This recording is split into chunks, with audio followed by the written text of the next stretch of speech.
ओम शांति। आज बाबा के 5 तरह के महावाक्य हैं। बाबा ने कहा, मीठे बच्चे, बाबा आया है तुम बच्चों से दुख धाम का संन्यास कराने। यही है बेहद का संन्यास। बाबा कहते हैं हद का संन्यास नहीं करना कि घर बार छोड़कर गिरवा कपड़े पहनकर जंगल में चले गए, क्योंकि बाबा जो हमें संन्यास सिखाते हैं वो कौन सा है? वो बेहद का संन्यास है। आज का प्रश्न है, उन सन्यासियों के संन्यास में और तुम्हारे संन्यास में मुख्य अंतर क्या है? बाबा पूछ रहे बच्चे, मुख्य अंतर क्या है? उत्तर है, वे सन्यासी घर बार छोड़कर जंगल में जाते, लेकिन तुम घर बार छोड़कर जंगल में नहीं जाते। घर में रहते हुए सारी दुनिया को कांटों का जंगल समझते हो, है ना। बाबा के घर में रहना है, लेकिन ये सारी दुनिया क्या है? कांटों का जंगल है। सब एक दूसरे को यहाँ दुखी देते हैं, कांटा ही लगाते हैं। तो बाबा कहते हैं आप घर में रहते हुए क्या समझते हो?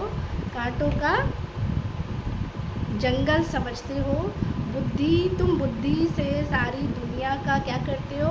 संन्यास करते हो। तो बाबा कहते हैं हद का संन्यास अलग हो गया, वो हो गया निवृत्ति मार्ग, और हमारा ये क्या हो गया?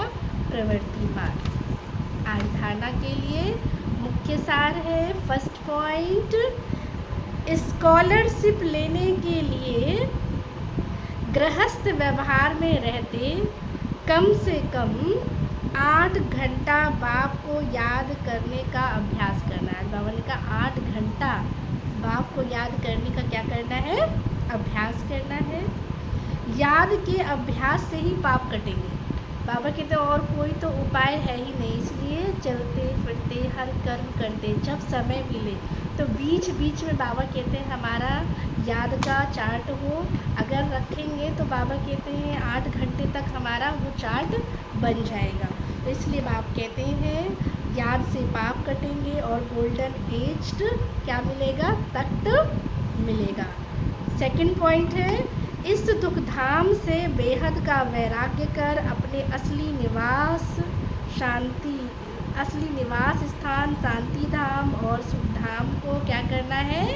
याद करना है। देह अभिमान में आकर किसी को दुख नहीं देना है। देह अभिमान में आकर किसी को दुख नहीं देना है। आज का वरदान है, कर्मों के हिसाब किताब को समझकर, कर्मों के हिसाब किताब को समझकर अपनी अचल स्थिति बनाने वाले सहज योगी भव।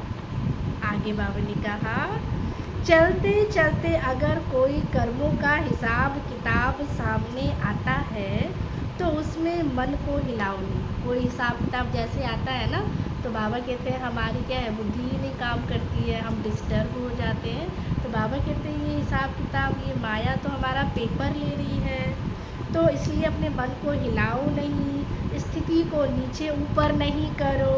चलो आया तो परख कर, अगर बाबा कहते हैं आया तो परख कर उसे दूर से ही ख़त्म कर दो।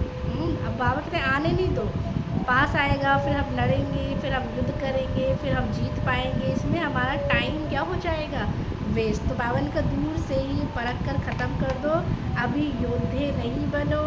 सर्वशक्तिवान बाप साथ है तो माया हिला नहीं सकती। सिर्फ निश्चय के फाउंडेशन को बाबा ने कहा प्रैक्टिकल में लाओ तो और समय पर यूज करो तो सहज योगी बन जाएंगे।